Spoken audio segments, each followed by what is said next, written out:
Hari ni kita try sekejap ya. Bosan-bosan ni saya nak try pakai desktop dulu. Kita scan. Kita try ambil yang oversold. Saya ambil yang watchlist Watchlist untuk Bursa Malaysia saja dan kita tunggu.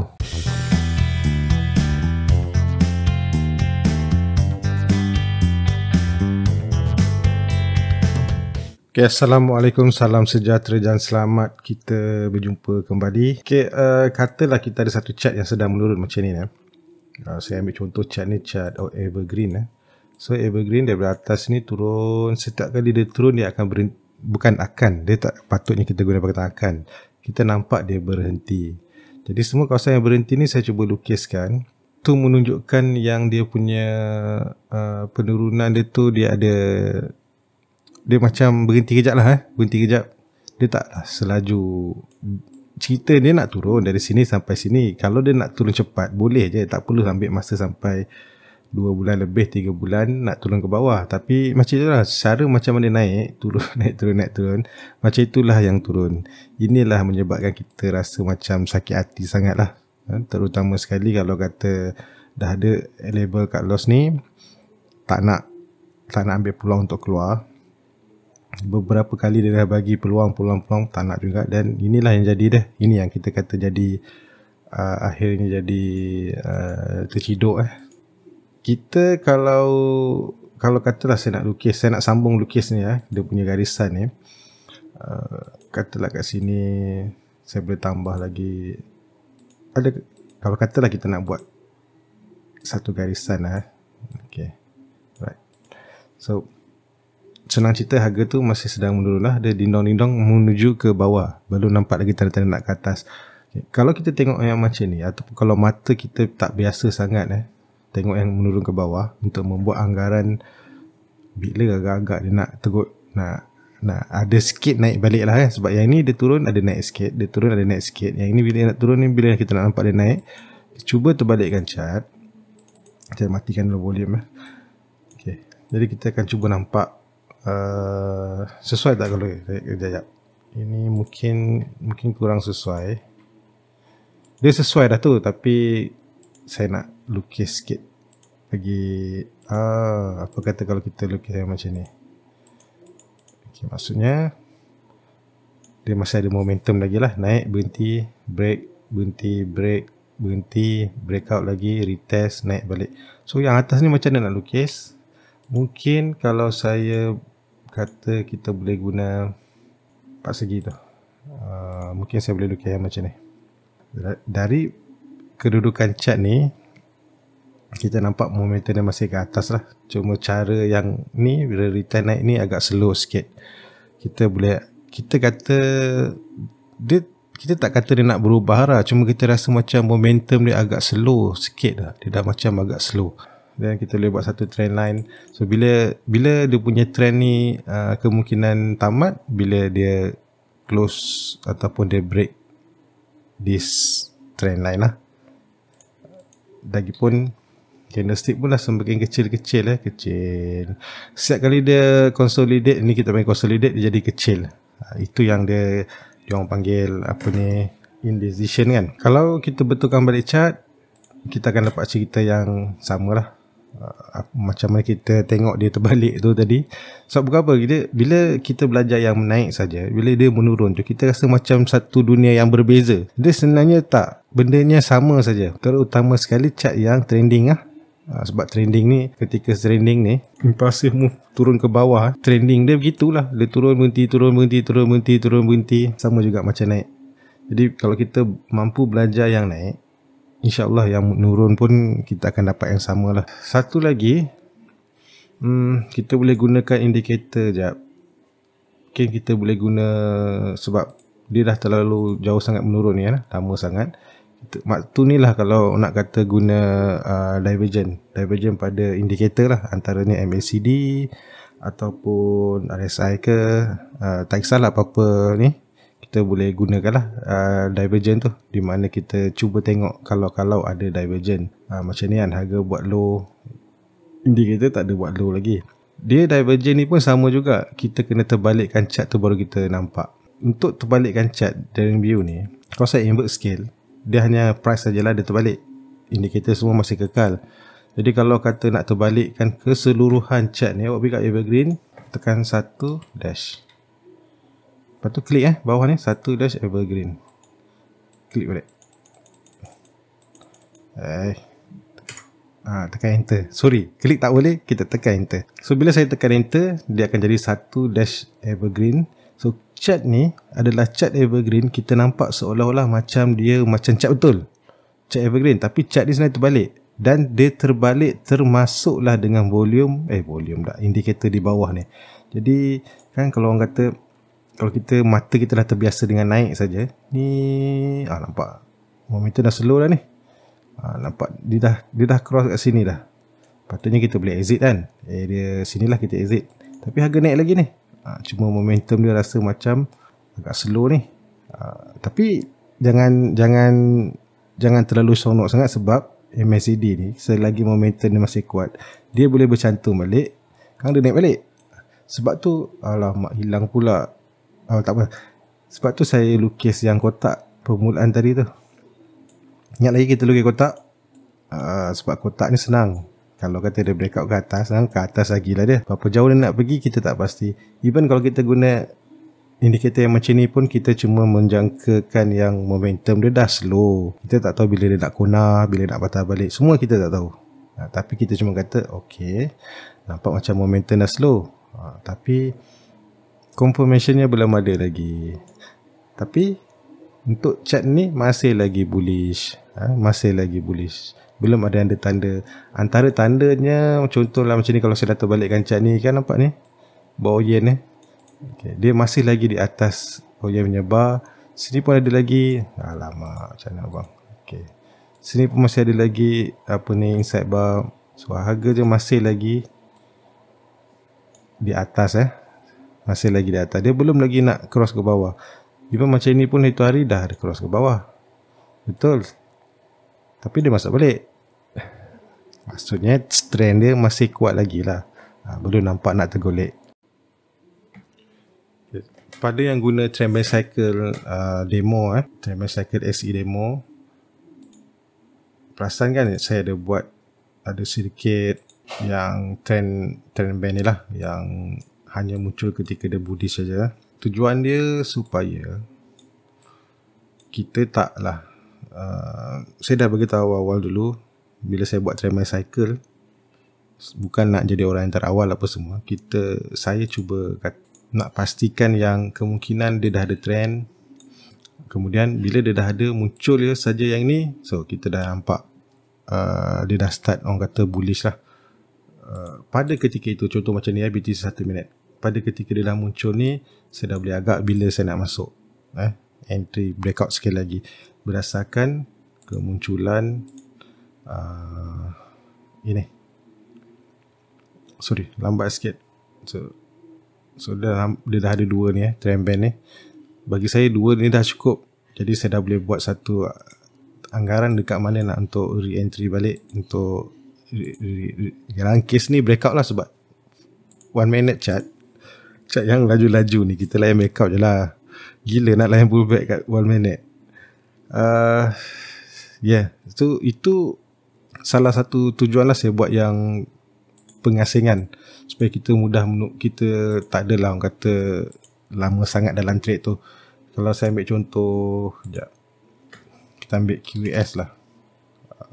Okay, so QAS pada sorry ni weekly, saya ambil daily. Okay, saya rasa drawing ni pun dah boleh buang lah. Kita buang lah. Okay, pada ketika dia dah tak ada trendband ni, berapa banyak masa kita boleh jimat tanpa perlu trade dia? Daripada September 2001 sampai 2021 sampailah terakhir Mac 2022, lama tau. Kemudian bila dia sampai dekat area sini, barulah kita boleh pandang dia balik. Okay, tapi ada yang tanya, habis apa guna yang simbol BT ni ketika sebelum trendband ni muncul? Okay, tujuan dia saya dah terangkan dulu beberapa kali. Kalau nak tunggu ni muncul, memang berjanggut lah kita tak trade. Jadi nak tak nak saya tetap kekalkan B dengan T ni walaupun tak ada trend band ni. Saya kekalkan juga. Jadi untuk yang ini macam area di sini ataupun sini lebih kepada untuk yang tahulah tahu cepat, pantas dan dia hebat lah. Orang hebat je yang main macam ni. Jadi untuk yang lain-lain tu, tujuan saya buat tu bila nampak dia dah cantik, barulah kita cuba. Dia tak semestinya permulaan tadilah. So bila dia naik kan, bila dah muncul ni kan, dia boleh naik dan turun. So kita boleh cari pullback. Jadi bila dah muncul tu lebih, bagi saya lah dia lebih mudah. Jadi saya ada beberapa, saya tak sempat nak cari banyak, cuma saya nampak permulaan ini pun tak bagus juga ni. Tapi boleh tengok lah. Ini belum lagi, tapi kita tengok dia punya, saya nak kena tunggu dia punya lower high. So E-frame pun belum ada lagi, lower high tak ada lagi. Dan KSL dah ada lower high. Dan for next entry breakout above ni lah 81 sen. Ini cerita ni panjang, saya pun benda ni tak siap lagi. Jadi saya pun tak nak cerita banyak lah. Cuma saya tunjuk, kalau siapa betul-betul ikut video saya, memang benda ni dah ditunjukkan dah. Ada dalam YouTube, ada dalam Facebook, ada. Cuma benda tu nampak dengan tak nampak lah bila saya tunjuk. Satu lagi saya cuba buat, ni saya tak update lagi, tapi saya cuba, kalau perasan kat bawah ni kan dia ada tulis MYR 10,000 126 lot. Sebab saya tengok ada juga yang buat dia macam money management kan, berapa banyak lot kita boleh beli apa semua. Saya rasa benda tu sangat membantu juga. Tapi saya tak nak letak terlalu detail, sebab nanti dia akan jadi, yelah saya nak benda ni cepat. Contohlah, saya ada, katalah saya ada duit 5,000 je lah. Okay. Dengan capital 5,000, pada harga close ketika ini, close dia sekarang dah turun bawah, close dia 79. Berapakah bilangan dalam lot yang saya boleh beli? Modal saya 5,000. Kita besarkan.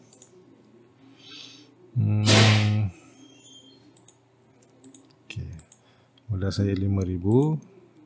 Dan dia tolong buat calculation 63 lot lah. 63 lot. Maknanya 795. Ni kalau ikutkan dia akan berubah ikut keadaan closing price tu. Jadi dia akan sentiasa berubah. Kalau tak banyak beza, dia tak nampak sangat lah.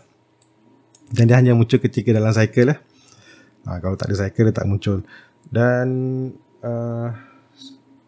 saya tak update lagi. Nanti kalau update kan boleh nampak lah siapa yang tekan favorite untuk Tremor Cycle SE demo tu.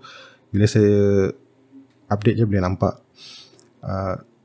Tujuan dia supaya bila saya minat dengan stok tu, saya nak cepat sikit. Saya tengok, okay, pada harga 79 sen ketika ini saya boleh beli berapa lot? 63 lot dah. Okay, terus KA 63 lot. Kalau boleh kurangkan sikit lah, selalunya kurangkan. Kalau 63 boleh kira 63 boleh lah 62. Jangan lebih, sebab nanti kalau betul lah duitnya betul-betul 5,000, bila kita beli lot 5,000 tu modal. Bila kita beli, kita kena bayar commission, brokerage fee apa semua. Jadi dia nilai dia akan lebih daripada 5,000. Jadi kita kena tolak sikit. Tolak sikit lah. Kalau saya biasa, saya akan tinggalkan 100-200. Kalau saya nak habiskan 5,000 ni, saya akan tolak. Saya akan tinggalkan 100-200 ringgit. Maknanya total yang pakai cuma 4,800. Kata ada 200 tinggal, 4,000 saya tak akan pakai habis 5,000. Dan ini untuk market Malaysia saja. Saya buat dalam kiraan lot. Kalau selain daripada market Malaysia, saya pakai unit. Contoh macam yang ni BTC ni. Okay, kita tengok minit mana yang ada cycle. Okay. So dalam USD 5,000, ini pun dah 21,000. Jadi nak beli pun tak boleh. Katalah saya ada 100,000. 10,000, 100,000. Okay. So, dengan modal 100,000, okay, saya boleh beli 5 unit berdasarkan harga closing ketika ini. Boleh tak beli 5 unit? 5 unit kali 213 Sekejap, 21377. Kita kira calculation. 21377 macam tak boleh. 213 73 sebab dia dalam unit, kita kali dengan bukan kali 100,000 USD bahagi dengan harga semasa 21373. Jadi saya boleh beli dalam 46 unit. So kat sini saya tulis 5 unit. Sepatutnya tak boleh ni, tak boleh bunda kan, tapi mungkin tak apalah, benda ni demo saja kan. Kenapa? Kalau kita tak 5 kan, beli 5, kalau 5 unit katalah 5 unit kali dengan 21371 dah lebih dah ni. Nampak? Lebih dah dari 100,000. Dia sebenarnya 4.6, tapi mungkin calculation saya tu berdasarkan saya buat dia integer. Patutnya saya kena buat floating. Tapi tak apalah, ini cuma cadangan saja. At least kalau buka kat handphone tu boleh cepat sikit lah tengok berapa banyak nak ni. Cuma leceh je lah, nak kena tukar duit lagi. Saya tak nak go ke situ. Saya tak nak terlalu macam ada beberapa contoh dah buat cantik dia orang buat capital lah, lepas tu dah kira profit ke, lepas tu ada yang letakkan juga brokerage affiliate. Saya tak nak pergi ke situ sebab dia jadi terlalu berat nanti. Bukan berat nak buat, nanti jadi macam saya nak kalau boleh indikator ni simple-simple gitu je. Cukuplah sekadar kita tengok kacat ni dah. Yang lebih-lebih urusan tu kita buat dekat kita punya broker. Situ lagi penting. Duitnya kat dalam broker. Jual beli dalam broker. Kita bukan jual beli dalam TradingView ni. Okay, dah habis cerita ni. Kita tengok balik JSTOCK ni. Dah 44% completed. Daripada 687 ada 305. Lambat lagi nak habis lah. Tapi inilah sedar-sedar oversold. Kita ambil contoh MLS dengan GOB. Okay. So kenapa MLS? Untuk saya tengok dulu, sebab MLS ni kan dia satu geng teknologi. So bila teknologi gerak, kalau ada yang bergerak sama, okay je lah. Okay, ada support. So, ni consider oversold lah. Saya tak suka sangat lah yang oversold ni. So GOB, so hari tu dalam Telegram saya ada bagi tahu kalau cerita yang stop loss kat sini kan. Ini boleh kekal kan? Cuma kita boleh tambah satu lagi sebab dah ada stop loss yang kena break. So ini akan jadi kita punya resistance yang terdekat. Kita ada DG Barbes. Sorry, Barbes. Okay lah. So stop loss ni dekat lah. Barbes dengan DG. DG.com. Seingat saya DG ni masih lagi dalam indeks. Sedang melompat ni cerita merger hari kot dengan Maxis tu. Tengok 29 Jun. Bukan, dia dengan Celcom.